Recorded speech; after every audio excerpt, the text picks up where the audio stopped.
Okay, But that's not my order. well, Shabbat Shalom. Shabbat Shalom. You're so well trained.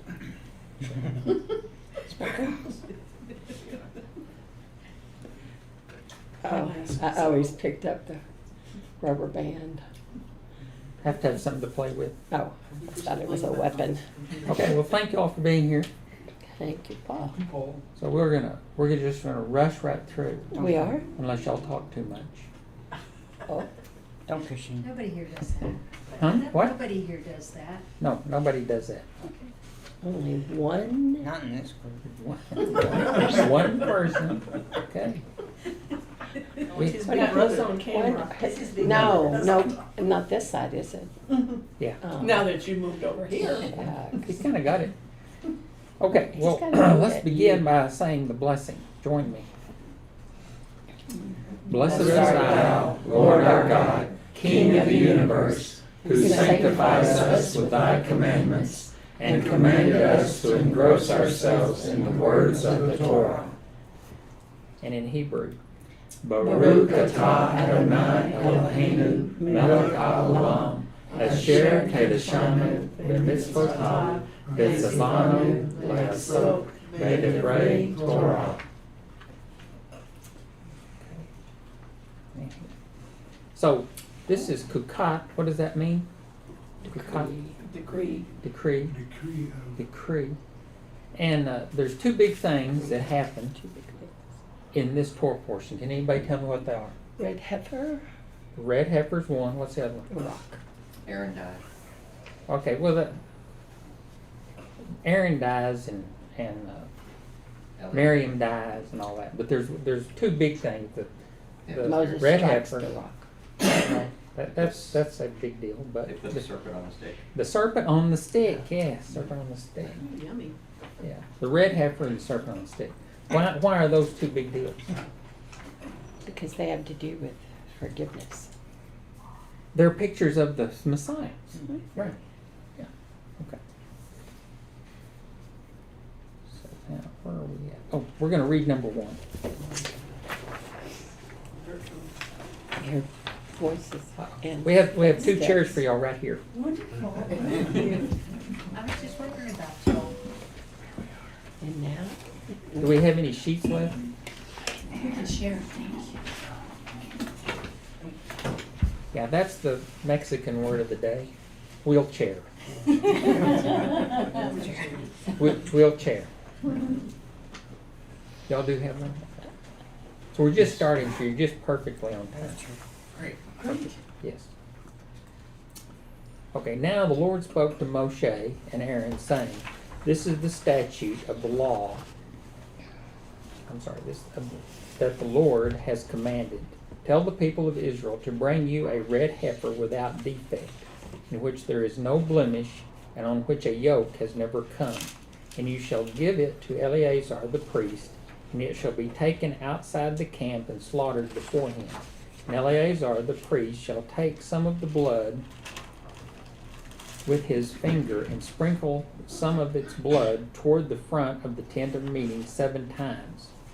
And the heifer shall be burned in his sight, its skin, its flesh, and its blood, with its dung shall be burned. And the priest shall take cedar wood and hyssop and scarlet yarn and throw them into the fire, burning the heifer.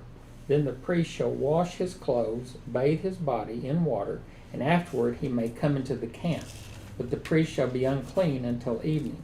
The one who burns the heifer shall wash his clothes in water, and bathe his body in water, and shall be unclean until evening. And a man who is clean shall gather up the ashes of the heifer, and deposit them outside the camp in a clean place.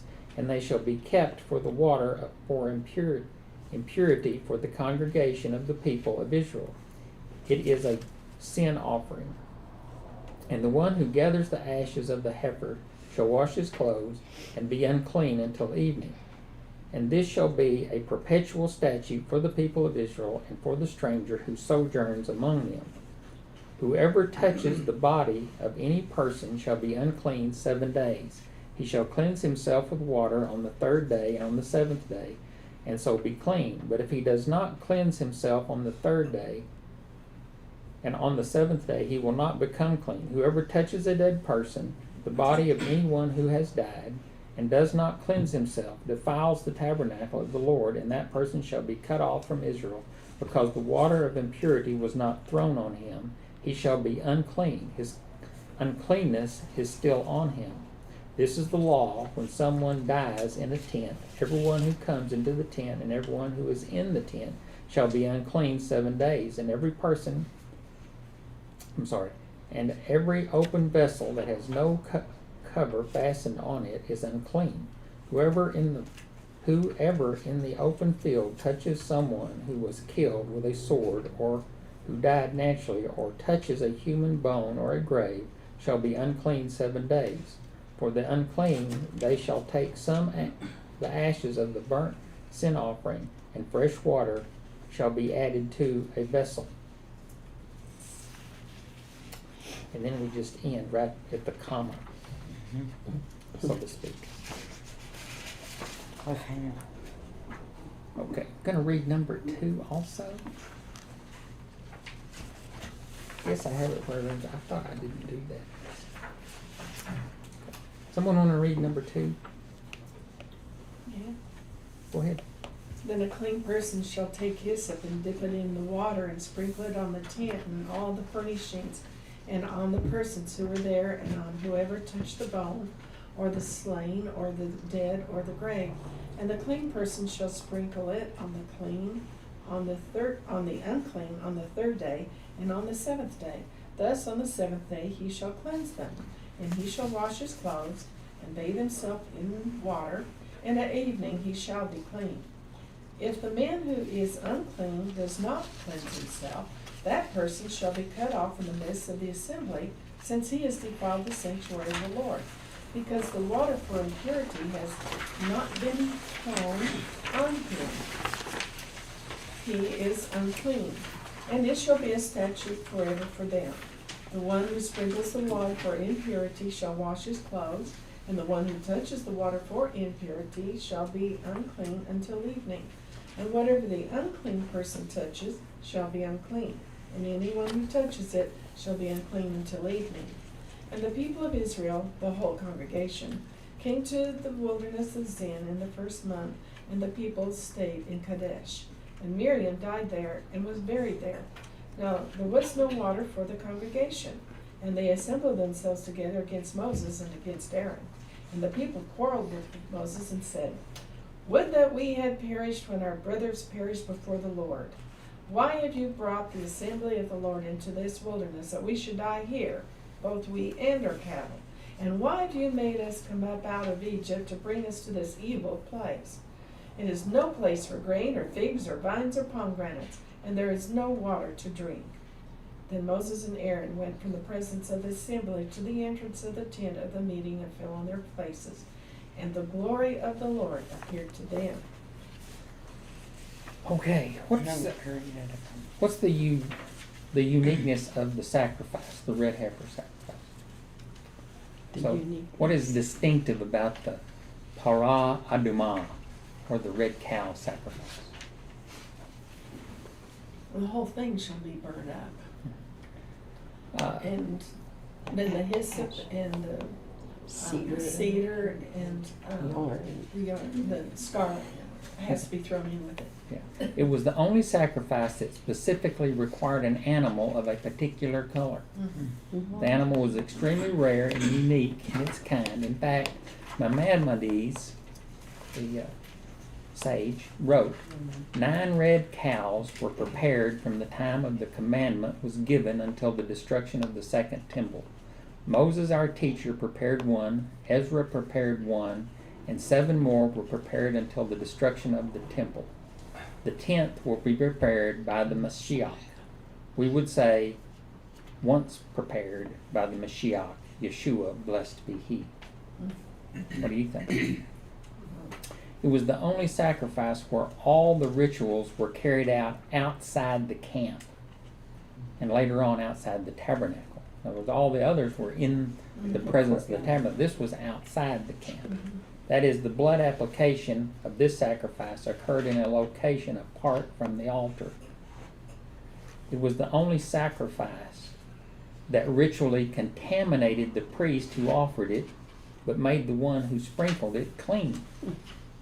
It was the only sacrifice where the ashes were preserved and used for other sacrifices required, where the ashes were required, and they were disposed of outside the camp. So everything happened outside the camp, and everything was upside down. Wasn't it stored out there too? Mhm, That's stored just outside the camp, outside too. the camp. And So- and the cow couldn't have had a yoke on it either. Right, it's a heifer, it have never had a calf, and it never worked. So what's the irony here? The irony is everyone involved in handling the red cow at any stage of the ceremony, from its sacrifice to its application of the waters in the cleansing ceremony, became unclean themselves. To become clean again, they had to wait for a day, immerse themselves in a mikvah, and wash their clothes.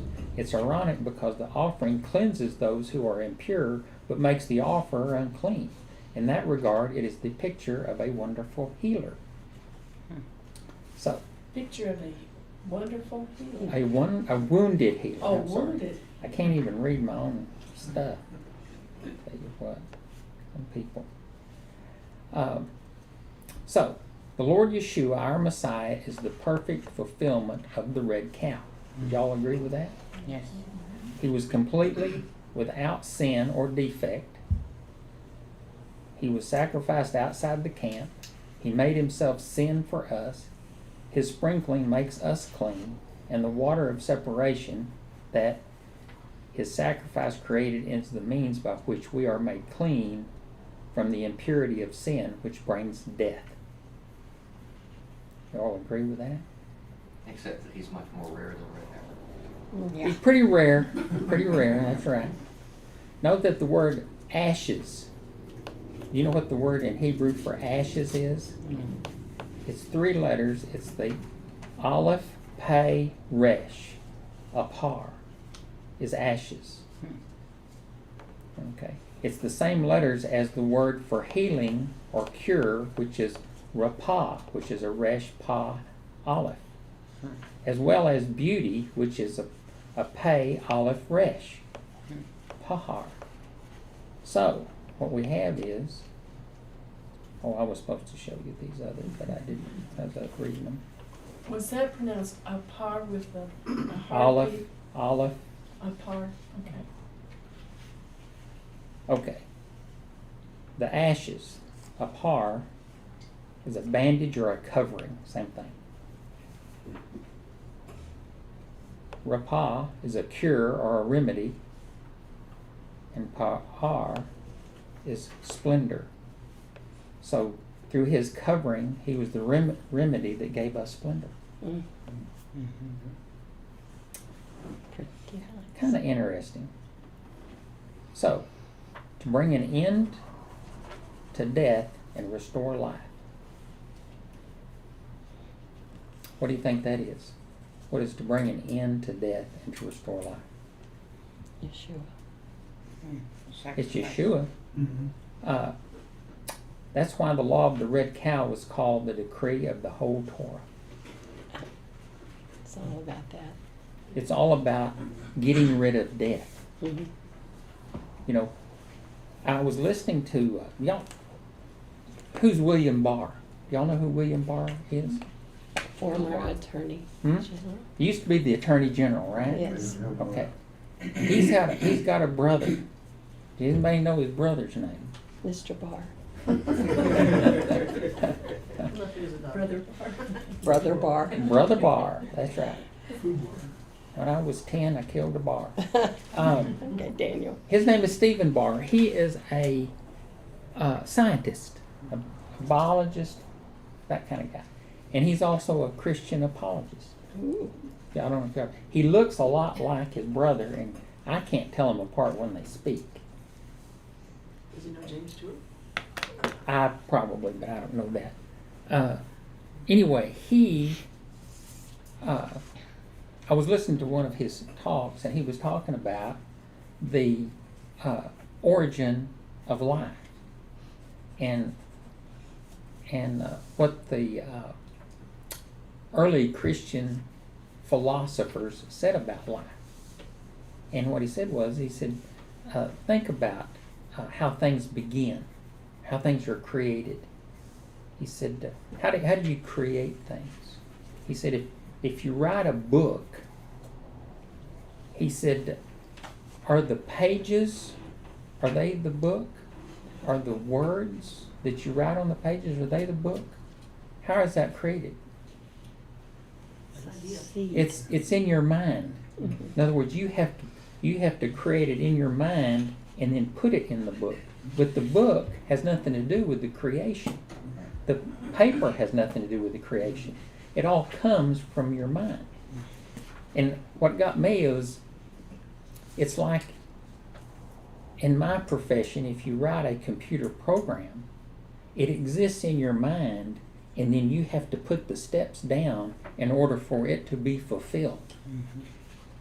You know, and it's like in like Gary Marty's case, it's like chemistry. You can have all the products, and you can say, I want to do this with those products, but it doesn't happen unless you do it. You know, those things don't happen randomly. You know, or, I mean, they could happen randomly, but it's rare that it happens. But anyway, that's what the God is showing us through the red heifer. He's saying, I have a plan, and it's going to do away with death, and this is a picture of it. So he's informing us of what he's doing as he goes through, but it's like a parable. You know, a parable is a story with a hidden meaning. And if you don't understand the meaning of the things within the story, you don't understand the parable. It's kind of like if you don't understand what seed is in Hebrew, when it talks about the seed, okay, it's talking about people, like the seed of Abraham. And that's the word that Abraham had that transformed his life. Well, that's the way. If you don't know these things, if you don't understand them, then you don't understand how important the Torah is. Because God has explained to us from the beginning what he was going to do through his word. So if we don't look at this story, we won't understand the rest of the stories that happen. I mean, you get a better picture of who Jesus is, Yeshua is, because he became death and sin so that we could have life and no sin. Right? He took on uncleanness because he's the one that cleansed us, and he became unclean so that we could be clean. I mean, interesting stuff, if you ask me.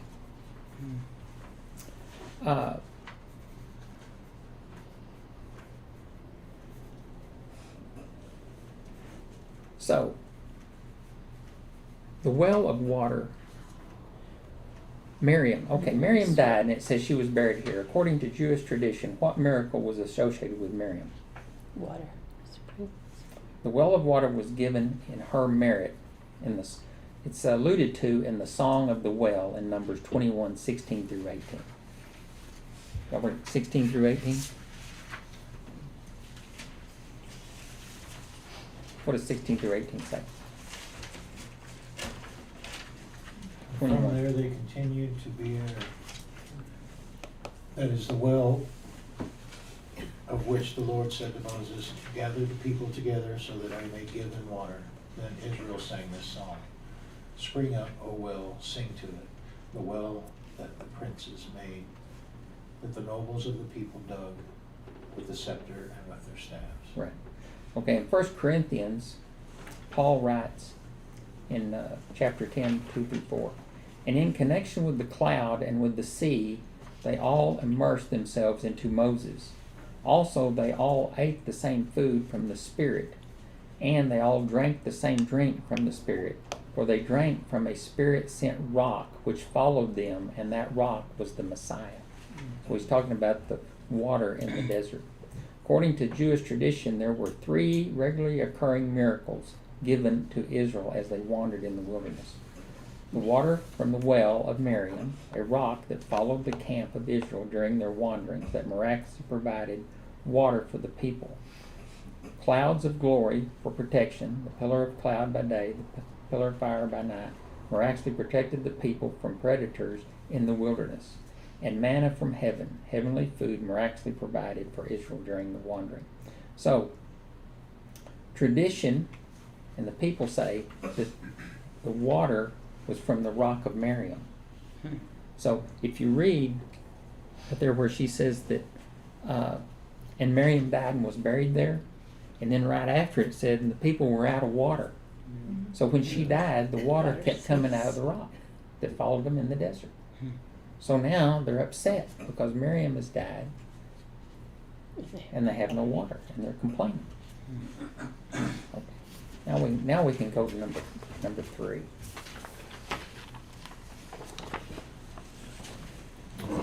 And the Lord spoke to Moses, saying, Take the staff and assemble the congregation, you and Aaron your brother, and tell the rock before their eyes to yield its water. So you shall bring water out of the rock for them, and give them drink to the congregation and their cattle.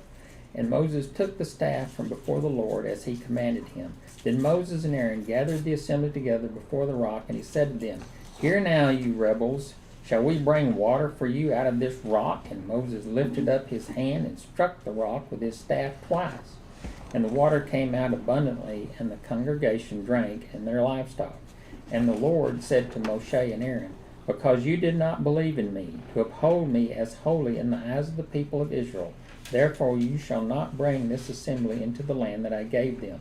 These are the waters of Meribah, where the people of Israel quarreled with the Lord, and though them he showed himself holy. And I can't read. Okay, according to the Midrash, Miriam died. When Miriam died, the Jewish people did not properly grieve for her before the Lord. In other words, if you notice, it says she was died and buried. There was no grieving period. Which caused the well of Miriam to dry up. It was shortly thereafter that the Israelites gathered to complain to Moses and Aaron because of the lack of water. This was a moment of crisis for Israel, since without water the nation could surely die in the wilderness, though of course the Lord was there to provide for the people if they would have just trusted in him. So, what is the odd about the two aliyahs, the two previous? What is odd about them? Yeah. The first reading, the second one. The opening short statement about Miriam. It ends with Moses striking the rock instead of speaking to the rock. What was Moses' relationship with Miriam? Brother and sister. Okay, Well, she watched him in the Nile. She addressed Pharaoh's daughter when he was taken from the Nile. She led the women in praise when they passed through the sea. She couldn't be a leader, but she was a great influence. So, there was no mourning period for her. So you reckon Moses was upset when he got to the rock? I Yeah, think so. for more than one reason. Yeah. I didn't come up with that on my own. Mistake of saying, shall we bring water forth instead of shall the Lord bring it to you? Yeah, shall we bring water? But I mean, It's but here dripping with salt. Here his sister has died. They don't have any mourning period for her, and they're complaining about no water. And then Moses, he's already upset. So Because now, his sister died. because his sister died, they didn't mourn for her, and there was probably a pretty good connection because who's the youngest child? Moses. So anyway, it's kind of interesting that all those are put together right there, and from that paragraph, from 20 verse 1 through 20 verse 6, all the sages say that the water was Miriam's water, that they ran out of water when she died, and that Moses was upset because there was no mourning period for her, and they were complaining about no water. and he was upset. So he struck the rock because he was upset, not because he didn't believe. He was mad at the He was people. just mad at the people. Better to hit the rock than somebody. But then God turns around and says, because you did this thing, you don't get to go into the promised land. Mhm. So what's the moral of the story? Do as you're told. Keep your temper. Well, No. the thing of it is, the rock represents Jesus. He was already struck once, not to. Right. He only died once, let's say. He's not going to die again, and he was only struck the one time Right. for sin. He didn't have to be struck again. Right. Well, that's a different picture. But in this picture, Moses, God says, be angry, but don't sin. Mhm. He was angry and he struck the rock instead of speaking to the rock. And so when he struck the rock, he didn't follow God's instructions. So Disobedience. his disobedience was what got him in trouble. And so the whole point of the deal is you can be angry, you can be upset, but don't forget who's in charge. Be angry, but don't sin. Is there such a thing as being angry and not sinning? Yes. Okay. That's a hard one though. Tricky. It's hard, Yeah. I mean, how many people get killed every year because someone goes into a rage and kills them? Many, yeah. When police go out and do an investigation when someone's been killed, who are the first people that they look to? Family members. Family members and friends. Because you have to be intimately involved with someone. Get If it's angry just- enough to- And Familiarity breeds contempt. right now, if it's in an armed robbery or something like that, that's different. But someone dies at home, suspicious circumstances, they're looking at close friends and family, period. Okay. Moving on, number 4. Is number 4 long? Number 4 is, it's not too long, I can read it, never mind. Moses sent messengers from Kadesh to the king of Edom. Thus says your brother Israel, you know all the hardships that we have met, how our father went down to Egypt, and how we lived in Egypt a long time, and the Egyptians dealt harshly with us and our fathers. And when we cried to the Lord, he heard our voice and sent an angel and brought us out of Egypt. And here we are in Kadesh, a city at the edge of your territory. Please let us pass through your land. We will not pass through field or vineyard or drink water from a well. We will go along the king's highway. We will not turn aside to the right hand or to the left until we have passed through your territory. But Edom said to him, you shall not pass through, lest I come out with sword against you. And the people of Israel said to him, we will go up by the highway, and if we drink of your water, and I and my livestock, then I will pay for it. Let me only pass through on foot, nothing more. But he said, you shall not pass through. And Edom came out against them with a large army, with a strong force. Thus Edom refused to give Israel passage through his territory, so Israel turned away from him.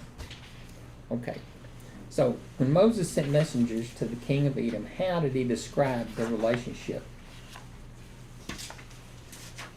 Brother. It says that's your brother Israel. Brothers. So how were they brothers? Through Esau and Jacob. Yeah, Esau was the oldest son of Isaac and Rebekah. Your cousins. Kind of cousins. Cousins, yeah. Killing person. Killing instead of Killing cousins, yeah. Instead of kissing cousins. Yeah. That was the predecessor to the kissing cousin, was the killing cousin. killing. There's not many of those left It's a around. typo. Yeah, they killed each other off. Do anybody know who the Edomites are supposed to be in Jewish tradition?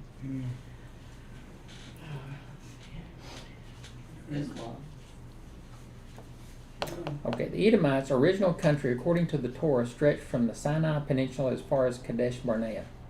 south of the border of Moab. In rabbinic literature, Edom became associated with Rome, probably dating from the time of Bar Kokhba revolt. Okay, I heard that. So they could badmouth them. Yeah.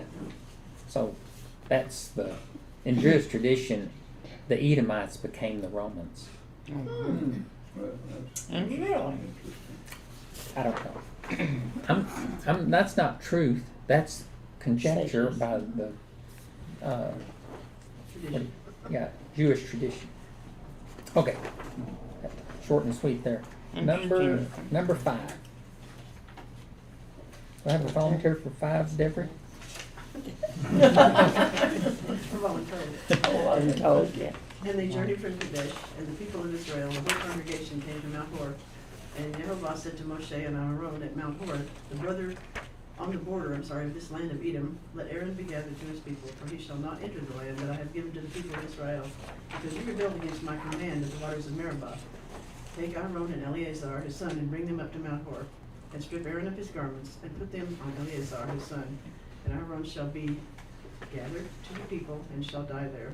Moshe did as Jehovah commanded, and they went up Mount Hor in the sight of all the congregation. And Moshe stripped Aaron of his garments, and put them on Eleazar his son.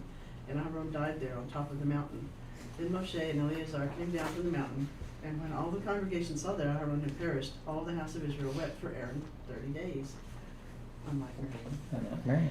When the Canaanite, the king of Arad, who lived in the Negev, heard that Israel was coming by the way of Atharim, he fought against Israel and took some of them captive. And Israel vowed a vow to Jehovah and said, if you will indeed give this people into my hand, then I will devote their cities to destruction. And Jehovah heeded the voice of Israel and gave over the Canaanites, and they devoted them and their cities to destruction. So the name of the place was called Hormah. From Mount Hor they set out by the way to the Red Sea to go around the land of Edom, and the people became impatient on the way. And the people spoke against God and against Moshe.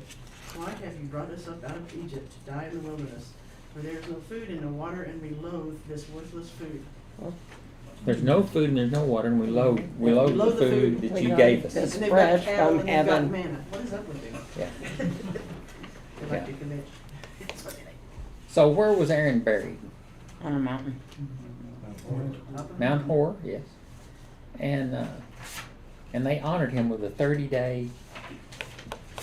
Morning. Reading through.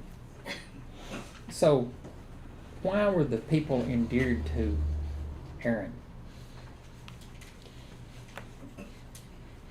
Here's the high priest. Well, Holisa's teaching says he was a peacemaker. A So they peacemaker, loved him that's- because he was A peacemaker. a Took their peacemaker. pieces of jewelry and made a golden calf. Well, and then there was that. Well, but the thing is even in the golden calf, he was trying to keep peace. He was. He didn't want to do it, but Mm-mm. he did it. It just jumped out of the fire. Yeah. Yeah. Just jumped out of the fire. He just threw the gold in and out and jumped the cow. Yeah, there's a Jewish story that says that Aaron would go if two friends were having a conflict and they couldn't reconcile. He said he would go to the one and say, you know, your friend really wants to. He just doesn't know how to approach. He really wants to be reconciled. And he would go to the other one and say, you know, your friend really feels bad and wants to be reconciled. Right. And so each one of them would think that the other one wanted to be, and they would get together and become friends again, because they each thought that the other one had a soft heart. And he said that was Aaron's deal, was to make people happy. He wanted to be a peacemaker. So he had a reputation. And where do we get that from? Alvin just did it on Wednesday. It's Alvin's fault. No, he did Psalm 133, which, you know, it says, "Behold, how good when brethren dwell together in unity.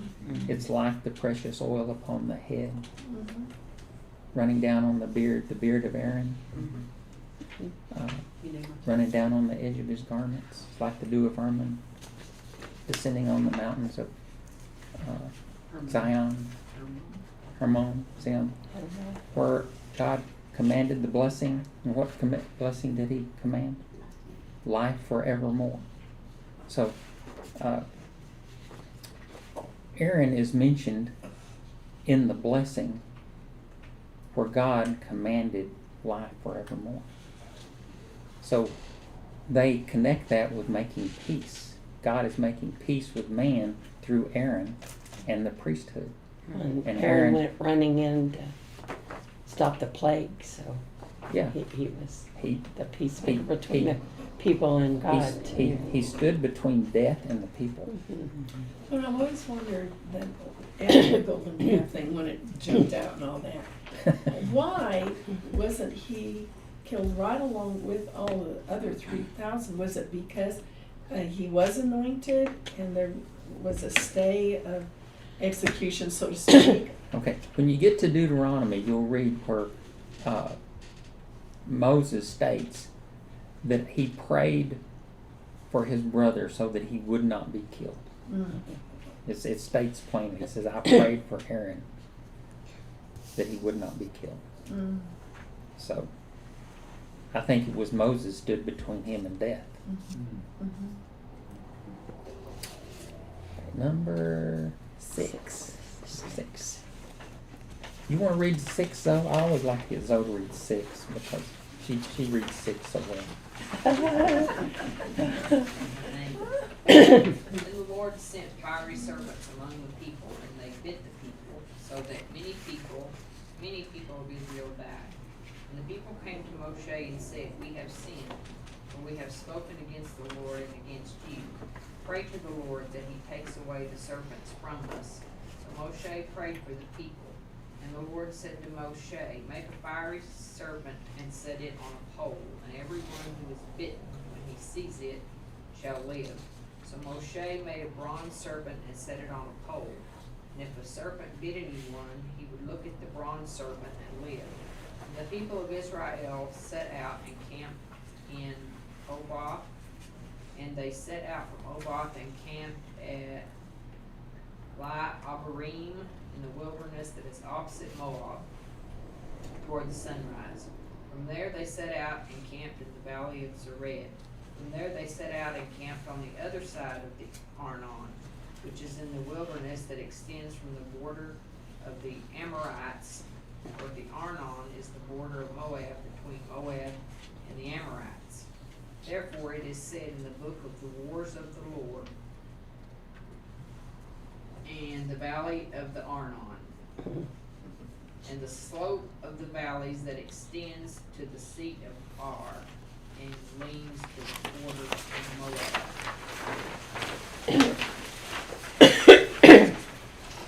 From there they continued to Beer, which is the well in which the Lord said to Moshe, Gather the people together, so that I may give them water. Then Israel sang this song, Spring up, O well, sing to it, the well that the princes made, that the nobles of the people dug, with the scepter and with their staffs. And from the wilderness they went on to Matan, and then Matan to Nahaline, and from Nahaline to Bamoth, and from Bamoth to the valley lying in the region of Moab, by the top of Pisgah, that looks down on the desert. Thanks. So the copper snake. What's the Hebrew words for the copper snake? Oh, Nakash. What's it called? Nakash, Nekoshet. Yeah, Nakash. Nekoshet. Okay, so upon leaving Mount Hor to go around the land of Edom, the people grew impatient, and another rebellion brewed. I tell you what, they were a rebellious people, weren't they? Mm-hmm. This time the people murmured not only against Moses, but against Yahweh himself. Consequently, the Lord sent burning serpents.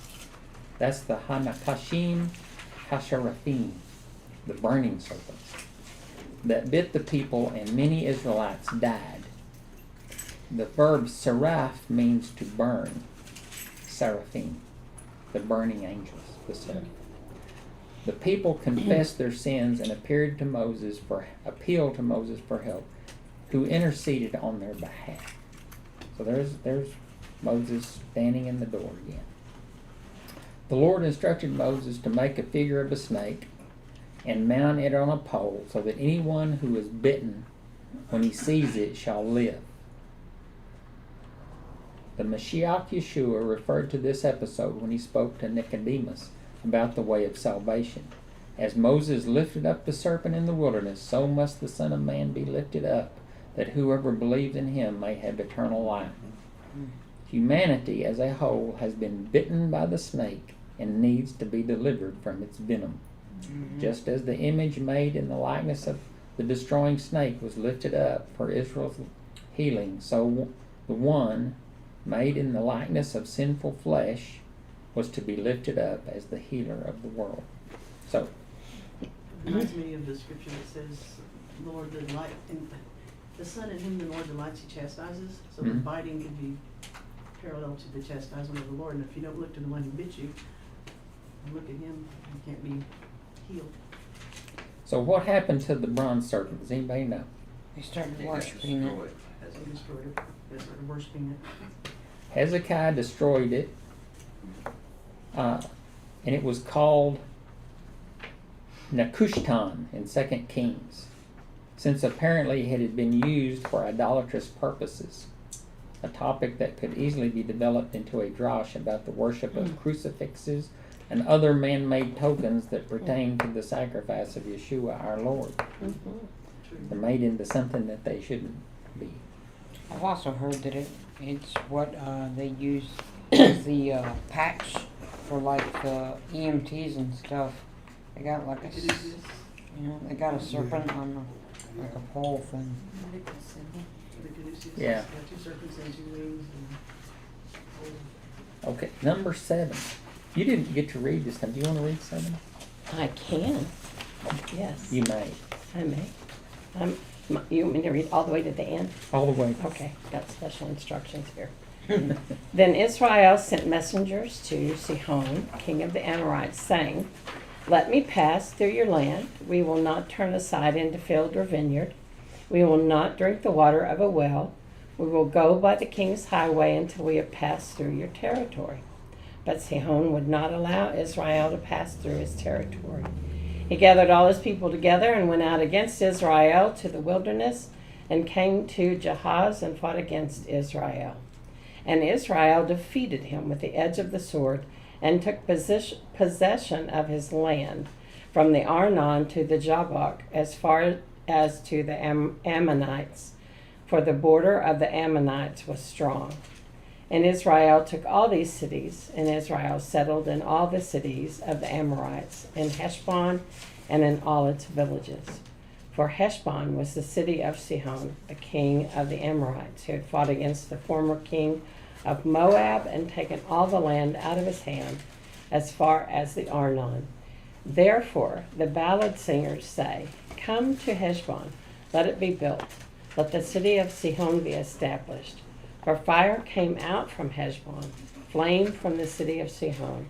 It devoured Ar of Moab and swallowed the heights of the Arnon. Woe to you, O Moab! You are undone, O people of Hamash.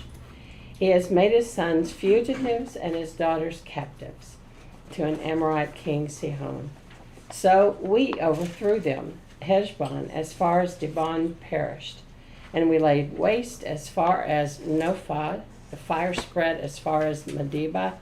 Thus Israel lived in the land of the Amorites. And Moshe sent to spy out Jazer, and they captured its villages and dispossessed the Amorites who were there. Then they turned and went up by way to Bashan, and Og the king of Bashan came out against them, he and all his people, to battle at Edrei.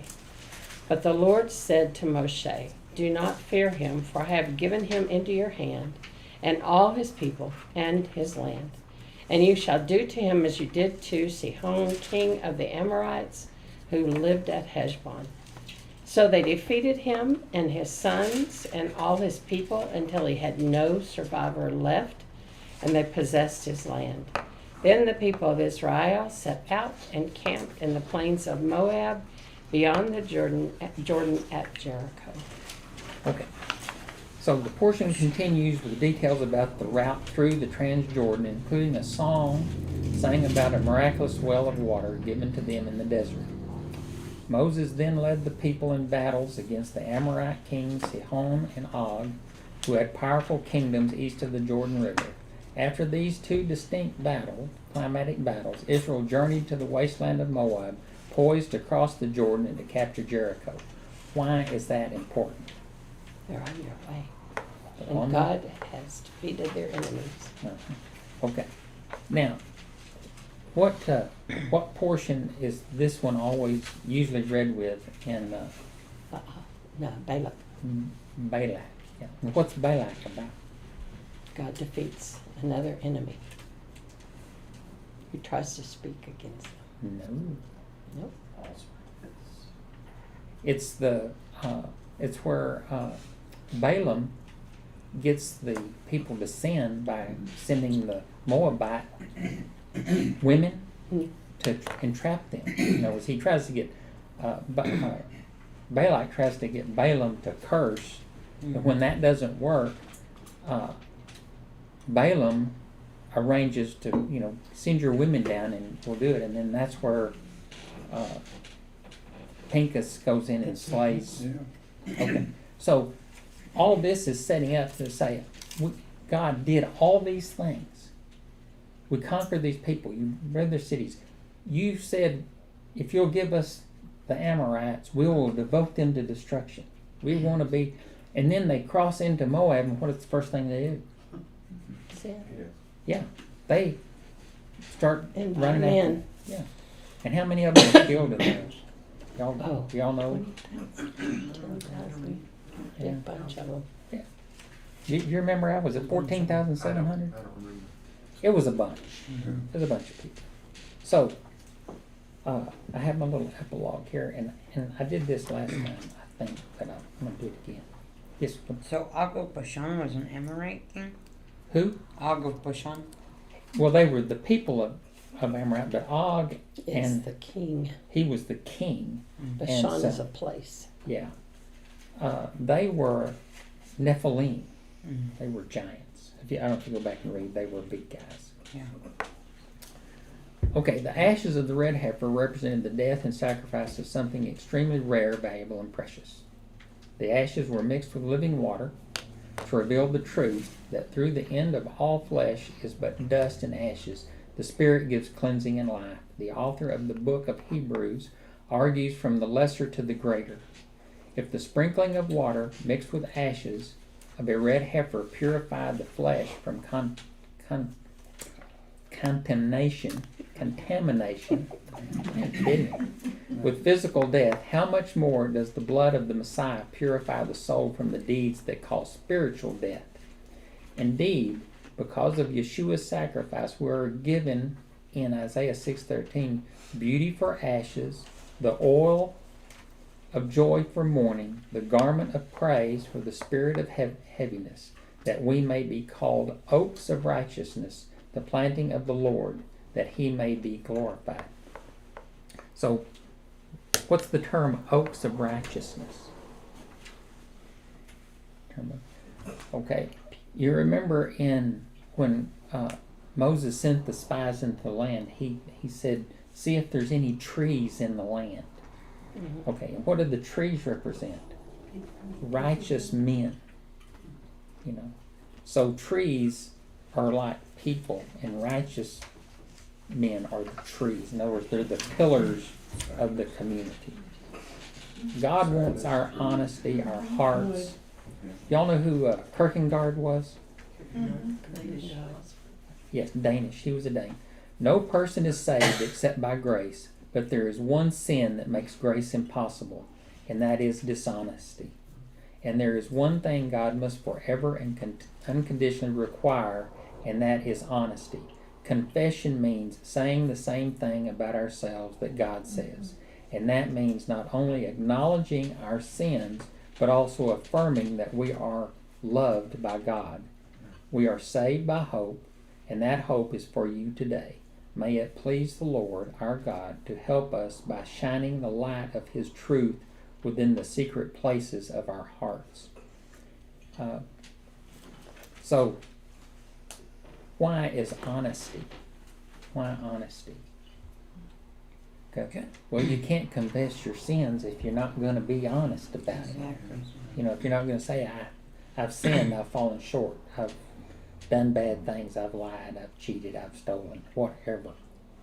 You know, and you know, the sages say that all sin is a lie, because you're deceiving yourself and you're deceiving others when you sin.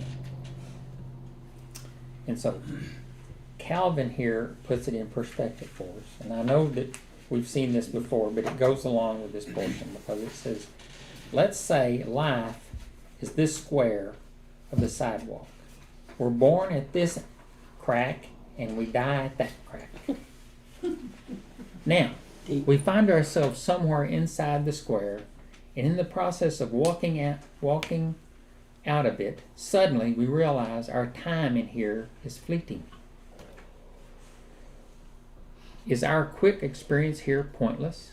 Does anything we say or do in here really matter? Have we done anything important? Have we been happy? Have we been made the most of these precious few footsteps? Okay. Where do we go next? But there's someone always watching up there, see? Man in the Did it turn out pretty good? I can't see it very well. Yeah. It should have been the new moon instead of the old moon. Oh, yeah. That looked Got pretty that good. Muslim moon up there. Couldn't find a good nose, so it's got a big nose. Okay, next week it's Balak, which we just There it is. heard about Balak. Yeah. So, let's join me in the blessing. Blessed art thou, Lord our God, King of the universe, who gave us the Torah of truth, Yeshua our Messiah, and set everlasting life in our midst. Blessed art thou, O Lord, giver of the Torah.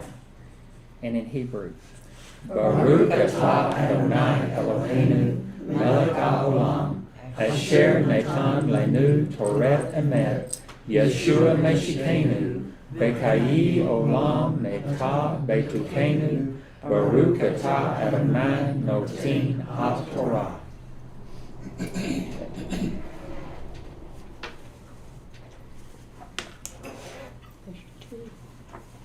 Great peace have those who love your law, nothing can make them stumble. And then Rob always says, the way of the wicked is like darkness. They do not know what makes them stumble. And those who abandon the Torah praise the wicked, but those who keep the Torah fight them. And if a person will not listen to Torah, even his prayer is an abomination. Those are killer. And I heard David Jeremiah quoted that one the other day on his radio program. On that day, many will say to me, Lord, Lord, did we not prophesy in your name and cast out demons in your name and do many mighty works in your name? And then I will declare to them, I never knew you. Depart from me, you workers of Torahlessness.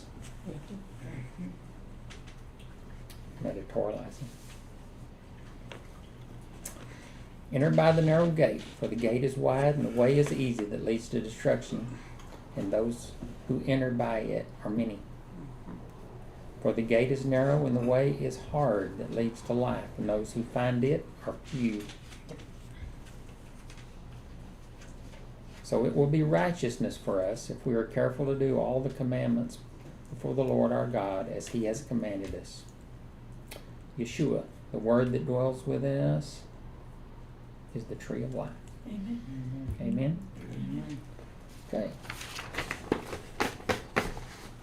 Thanks, Paul. Thank you.